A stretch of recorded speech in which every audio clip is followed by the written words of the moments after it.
Did you know that using the mind and analyzing in order to make decisions only has a 22% success rate? Now, are you surprised that it's that low, that it's only 22%? I'm not, and I'm here to tell you why intuition is your greatest competitive advantage. I am Crystal Lynn, manifestation coach, author, and speaker, and I have learned through many years how important intuition is and how it is the key to everything. And I was using my intuition all along, my whole entire life, without knowing it, right? I just thought, oh, I read people well, things like that, not quite knowing what it was when I was younger, and that may be the same case for you.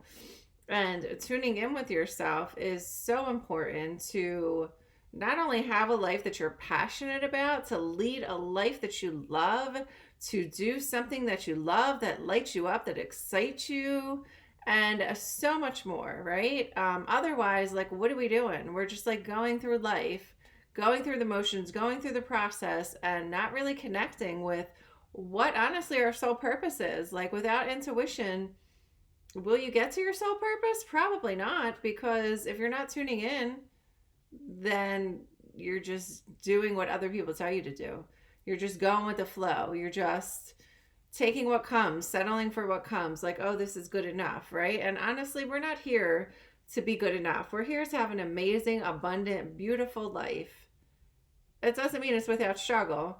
However, the more you connect with your intuition, the more you know what you want because you are connected to your intuition, obviously, the easier it is to make that happen. But so many people downplay this. So many people don't tune in. So many people think that using your mind is the way to pick the best choice, to make the best decision, to do the best thing, to have the best outcome, right? I mean, I know there's so many of us who just work too much, right? The high achievers, and they have success. And some may be tuned into their intuition, right? But others are just like going through the motions, doing all the things. They're probably burnout, and you can even be burnout if you are tuned in with your intuition.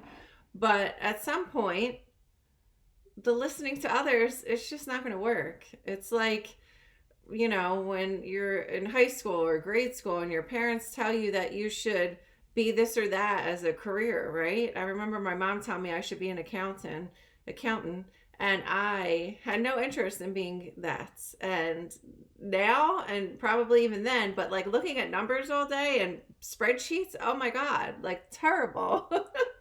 That is not something I would ever want to do, right? So if I listened to her and was like, okay, yeah, that sounds good, like, how dull would my life be? Because I would have never connected to my passion of being a coach, of I would never be an author. I would have never done so many things. I would not have helped so many women. I would not be living my life purpose, period. And so many people do this. It's very easy to do, right? Your parents have a family business, or your dad was a doctor, or even a, I don't know, union worker, right? And you just follow in their footsteps. Or your mother, right? It's just so easy to do that. Like, you're primed for it. You probably know the things. Like, you know how the career goes because you watched your parents do it. So you already have some knowledge. And then it's easy just to fall into that line of work. But so many people do that without stopping and asking themselves, what do I really want? What really lights me up? How do I want to contribute to the world? How do I want to be of service? How do I want to help people?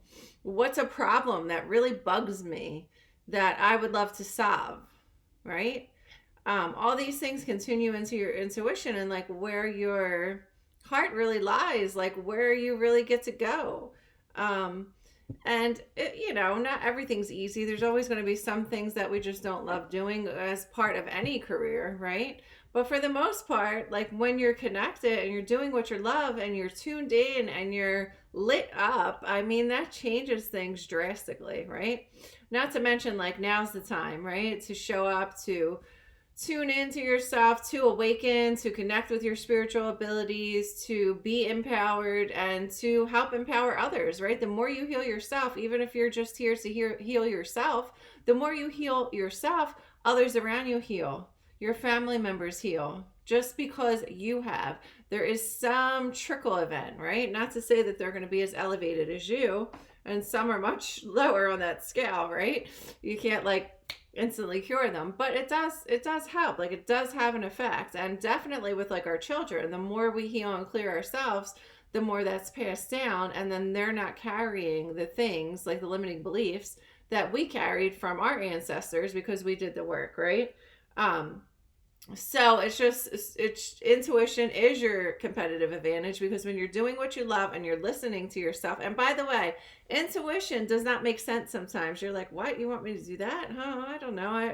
I don't know how, or that seems odd, or I've never done that before, or people will laugh at me, or I'm not good enough. A lot of the time, the things your intuition nudges you to do, it feels like weird, or maybe you don't have skills in it yet, or you're just nervous to like put it out there, right? It doesn't mean it's comfortable. It doesn't mean your intuition wants to keep you in like a comfort lane, because the comfort lane is just doing what you know and not trying and settling and living a life that is like a plateau. And who wants to do that? Like, we're not here for that, right? It's like only dating people you really don't love your whole life or something. I don't know if that's a bad example, but like there's so many wonderful things about being in here, right? Falling in love. Like, you can, how could you be alive and not fall in love, right? And of course you know, your heart can absolutely get broken, and probably has, but it's so worth it, right? Because a life without love is like what? It's nothing, right? And it's the same thing like with your intuition. You don't want to just go through the motions, right? We're not robots. I know AI and robots are growing and growing, but we are not robots. We are people. We are human. We're a soul with a body, right? So you get to tune in. You get to listen to your intuition. Like, pay attention to the thoughts and feelings that you have. Pay attention to that gut feeling, right? That gut reaction. When you walk in a room, you know sometimes if it feels good or bad. Sometimes you might not notice because the room's okay. The room's fine, right? But when it's a room you shouldn't be in, like when it's a bad room, like maybe it's not safe, or it's just toxic energy, toxic people, you know, like you get a gut feeling, your gut gets tense, and you feel that either like a stomach ache or just tension. You just know it's no good. And we all have this. Everyone has this. Everyone has spiritual abilities too. There's many different forms and kinds, but we all have it, and they can all be developed, and your intuition can absolutely be developed. But if you're here, I'm guessing you probably already have somewhat tuned into your intuition. So yeah, just, you know, that gut feeling, it tells you. And if you're in a really good place, it's going to feel good and happy and light and expansive, right? Your body gives you clues. If you ask yourself something like, should I go to the party? And you're not sure if you want to go or not, and you sit down and you ask yourself, if I go to the party, how will I feel? And you like, you know, take a few deep breaths, close your eyes, try to clear, and then ask that question and notice what you feel in your body. Do you feel pain or restriction or tension or stress, or does your body like tense up? Because that's a no. Or do you feel open, happy, loving, excited? Or you might feel nothing. You might just feel calm, and that could still be a yes, right? Because the no, I think, can be much more clear, right? When it's like, right, your stomach tenses up. The no can be much, much more clear than the yes. So these are ways you can play games with your intuition and get to develop it more by using your body as a tool, asking yourself yes or no questions, or asking yourself, how am I going to feel if I go? How am I going to feel if I don't go? You can do that also. You can ask the question two different ways and notice how your body responds, and then compare the two, right? You might need the comparison if you're new to this, or just in general, sometimes having the comparison is good. You know, if I go to the party, should I go to the party? How will I feel? And then if I don't go to the party, how will I feel, right? And then you might notice what the yes feels like in your body as well by asking both questions. So that's a great, easy way to really tune in with your intuition and to get started, and it's a practice. Journaling is so powerful. I use journaling with all my coaching clients. It is so transformative, because the more you journal and the longer you write, the more you tune in with your intuition. And I can't even tell you what my clients have uncovered just in the journaling and the journal prompts that I give them, right? And also in my Fireproof book, each chapter ends with journal prompts because it's so key. Like you learn, you get a story, you learn about the thing, and then you do journal prompts in the book, and it's just like, it's your life, right? You can read my book and my stories all day long, and it will help you. I mean, it has my whole coaching process in there. It's amazing. It's amazing that I put all this in the book and I didn't hold back. Like, it will help you tremendously to use the Fireproof Method, basically the system that I use for myself and my clients. But the point is, you can't only look through somebody else's eyes. You also have to put that in check with, what do you want? What is your life? What are you called to do, right? So the journal prompts do that. They put it back to you. Like, okay, how do you apply this lesson to you? And where do you get to tune in? Where do you get to grow? What do you get to know? What are you pretending not to know? Where are you shutting down, right? Where are you disconnected? Where are you just filling up time, right? I mean, we all have time wasters right now. But if you spend like your whole day nonstop doing things, even if that includes watching TV or binge scrolling or whatever, you don't have any time by yourself to connect with yourself, to connect with your intuition. So you don't want to just go and fill everything with work and distraction. You want to make sure you have that time for yourself, right? There's many different, positive mindset habits you could start, as well as obviously meditation or just sitting in silence, or you could pull oracle cards or tarot cards to tune in with your intuition as well. It's a very fun and easy way to do it. But it's important to really build that muscle, to play with that and build that muscle. Because I started out by telling you that 22% of people using their mind and logic for like making decisions, it only had a 22% success rate. And those that rely on their gut feelings, which is intuition, your gut feeling is your intuition, by the way, make better decisions, and it has a 68% success rate. That's a big difference. 22% versus 68%. That is a huge difference. And I know firsthand how connecting with my intuition is always the right answer. And of course, there could be some error in judgment, right? We could be focused on the wrong thing sometimes, which I think is why it's not 100%.